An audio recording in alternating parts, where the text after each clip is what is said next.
You know you can buy just about anything at Costco. That now includes gold.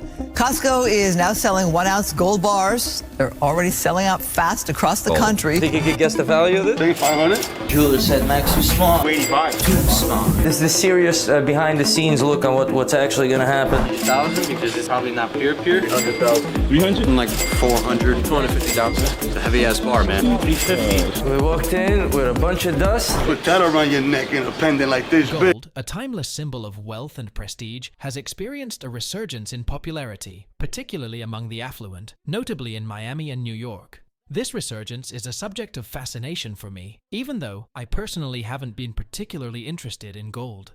Many of my peers belonging to my generation seem to share this indifference towards gold, with a growing inclination towards cryptocurrencies like Bitcoin, which they consider to be the contemporary equivalent of gold.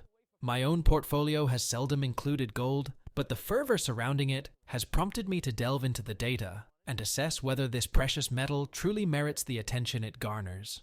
Before we dismiss gold as a suboptimal investment choice... Speaking of money, listen to this. Costco says it can't keep one item in stock. Big box retailers selling 1-ounce gold bars online for more than $1,900. Let's examine some intriguing statistics that I unearthed during my research. Over the past year, I made the startling discovery that gold exhibited a substantial growth of 15%. This took me aback because I initially assumed that the stock market, represented by the S&P 500 index and measured through an ETF called VUU, would have at least matched or possibly exceeded this performance. However, to my surprise, the S&P 500 only recorded a 12% increase during the same period. Thus, we find ourselves in an intriguing situation where gold outperformed the stock market over the past year. This performance can partly be attributed to concerns about inflation. As the Federal Reserve expanded its balance sheet, it led to an increase in inflation, a phenomenon many had predicted.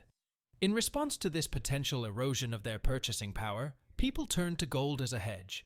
While this reasoning holds merit, it doesn't elucidate the entire story, as inflation is a relatively recent concern. To gain a more comprehensive understanding, I decided to scrutinize gold's price trajectory before the Federal Reserve injected a staggering $4 trillion into the economy. Upon zooming out to view a longer 5-year time span, I uncovered some compelling insights. Back in 2018, the spot price of gold stood at $1,200 per ounce. However, over the subsequent 5 years, it ascended to an impressive $1,820 per ounce, signifying a remarkable price growth of 51.2%. This is an exceptionally promising return. Let's contrast this with the stock market's performance over the same 5-year period.